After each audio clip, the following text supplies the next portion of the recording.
Et coucou les loulous, je suis très heureuse de vous retrouver aujourd'hui pour un petit podcast de bilan.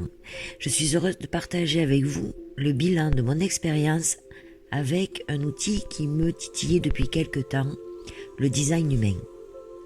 Ça fait plus de 25 ans maintenant que je baigne à temps plein dans ma quête de guérison. Et durant toutes ces années en fait de cheminement intérieur, j'ai eu l'occasion de faire le tour, forcément, de bon nombre de techniques, diverses et variées. Certaines m'ont beaucoup aidé, d'autres un peu moins, mais bon, parmi les outils que j'ai pu tester et mettre en place dans mon quotidien sous forme de petits rituels tout au cours de ma vie, j'avoue que celui-ci est assez bluffant, parce qu'il représente le véritable mode d'emploi de mon incarnation en fait. Contrairement à d'autres outils comme les annales akashiques par exemple, comme le travail sur les vies antérieures que j'ai pu faire, etc., le design humain ne parle pas du parcours de mon âme, mais plus celui du véhicule énergétique qui lui a été attribué pour venir accomplir sur Terre la mission que mon âme s'est fixée pour cette vie-ci en fait. Le design humain, ça rentrer dans les détails, ça fera l'objet d'une autre vidéo.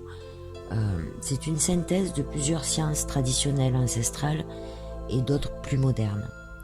Je vous détaillerai ça lors d'une vidéo avec Elodie, où on partagera vraiment sur le côté technique de la chose. En fait, il constitue un système unique de connaissance de soi, parce qu'il nous permet de nous décrypter dans les moindres détails, comme la nature de notre champ énergétique, son mode de pilotage, mes potentiels, mes guidances intégrées, mon GPS intérieur sous forme de l'intuition par exemple. On y retrouve tout. J'ai retrouvé mes points de sensibilité, mes réactions quand je suis dans mon non-soi. Je vois très bien comment ça se passe. Ça ressort dans cette charte et c'est vraiment impressionnant. Comme je vous disais, je ne vais pas vous décrire la méthode. Avec Elodie, on vous prépare avec beaucoup d'amour un joli documentaire vidéo sur le sujet. Aujourd'hui, je vais juste partager avec vous ce que mon analyse en design humain m'a apporté. Donc pour ma part, et pour la durée de cette vie, je suis la passagère d'un véhicule énergétique de type générateur. Or, pour certains ça va vous parler, pour d'autres non. On va pas rentrer dans les détails, mais ça signifie en gros que mon champ énergétique est ouvert, enveloppant et sensible. Mon aura est par nature poreuse, ce qui explique pourquoi je me suis toujours sentie comme une éponge qui absorbe toutes les énergies qui m'entourent. Et c'est pas pour rien si cette aura est si absorbante. C'est pour être en mesure de capter les énergies et les informations extérieures qui me servent de guide, qui me permettent d'expérimenter certaines choses que je suis venue travailler dans cette vie. Vous voyez, c'est super intéressant parce que ça met de suite en lumière et c'est bluffant, c'est vraiment bluffant. En fait, ça m'aide à utiliser correctement mon véhicule énergétique. Ça me permet d'être à l'écoute de mon énergie, c'est-à-dire de ce qui vibre en moi. Et si ça vibre agréablement, c'est que ça m'éclate, c'est que la réponse est oui, je peux y aller, je peux faire... c'est quelque chose qui va me faire du bien, qui va me permettre de m'épanouir, de m'élever. Si ça vibre bof ou que c'est carrément désagréable, c'est que la réponse est non. Donc ça m'apprend vraiment à faire attention à mes ressentis et à les respecter surtout. En gros, ça signifie que tout ce que j'ai à faire en tant que générateur, pour que ma vie soit fluide et pour que ça fonctionne correctement, c'est d'attendre que les choses viennent à moi, d'écouter les sensations dans mon corps et de faire que ce qui me met en joie. Alors dans cette configuration-là, tout mon champ énergétique est alors protégé et tous mes potentiels travaillent dans le bon sens. Alors pour ceux qui me connaissent, qui connaissent un peu mon histoire et mon parcours de guérison, vous comprenez que sans le design humain, ne faire que ce qui me fait vibrer est précisément la décision que j'ai prise dès ma naissance. Du coup, je me retrouve vachement dans cette charte, vous voyez, comme dans la manière dont tout est décrit, je me retrouve vraiment beaucoup. Après, il est important de connaître son autorité intérieure, c'est-à-dire le GPS que la vie a placé dans notre véhicule énergétique. C'est notre système de guidance personnelle, en gros. En ce qui me concerne, cette autorité est celle du sacral. Je suis conçu pour prendre une décision dans l'instant. Soit ça vibre pas, comme je vous disais. Ça me pousse, du coup, à mieux écouter mes ressentis physiques. Et le lire dans la charte, donner une confirmation à voir qu'on est dans le juste, ça fait du bien, ça fait un bien fou. Il est donc primordial pour moi de toujours activer cette protection assurée par mon sacral en ne m'imposant pas des actions qui ne me font pas vibrer tout simplement. Je ne vais pas tout vous décrire ma charte, il y en aurait pour des heures, hein, il y a une 60aine de pages, mais chaque paragraphe vibre fort et ça fait du bien dans l'analyse complète que m'a faite Elodie. Et, voilà, tellement d'infos qui résonnent tellement fort.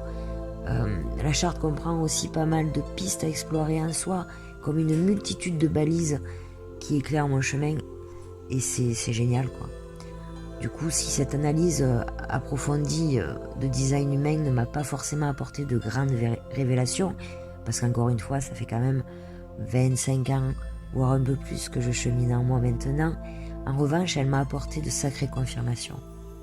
Elle m'a aussi permis de voir le chemin accompli, et ça fait un bien fou, encore une fois. Je sais ce qui m'a été révélé à travers ces 60 pages. C'est vrai parce que chaque passage de la charte résonne tellement fort. J'ai remué la tête en signe d'acquiescement tout le long de la lecture de cette analyse. C'est tellement ça, c'est tellement moi. Je trouve hallucinant que tout apparaisse aussi clairement sur un simple schéma. Mes potentiels, mes attirances, mais aussi mes difficultés, les difficultés que j'ai pu vivre, les écueils dans lesquels je suis tombée. Et ça me rappelle quand même pas mal de choses rétrospectivement parlant. Je me dis, waouh, si j'avais pu avoir ça dans les mains il y a 20 ans, j'aurais gagné quand même pas mal de temps et de déboires évités. Cette analyse m'a surtout permis de voir que le chemin accompli toutes ces années a porté ses fruits.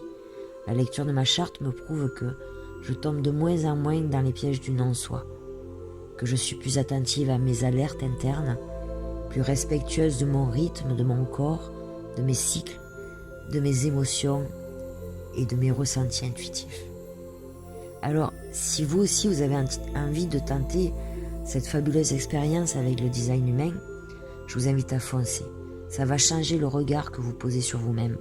Ça va vous permettre d'arrêter d'aller à contresens.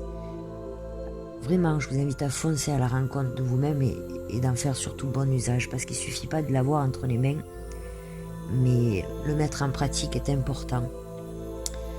Du coup, j'ai négocié avec Elodie et elle a eu la gentillesse d'accepter de mettre en jeu une analyse complète de design humain à l'un ou l'une d'entre vous qui avez eu la curiosité et la gentillesse d'écouter ce petit podcast.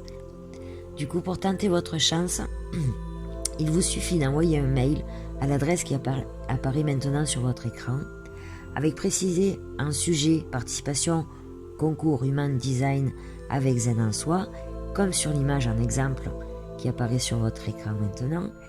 Clôture du concours le 22 mars, tirage au sort en vidéo le vendredi 25 mars lors de la publication de la vidéo sur le design humain que nous sommes en train de vous préparer avec Elodie. Je vous souhaite une bonne chance à tous. Si vous avez des questions, je vous invite à me les poser en commentaire de ce podcast. Je vous y répondrai dès que possible.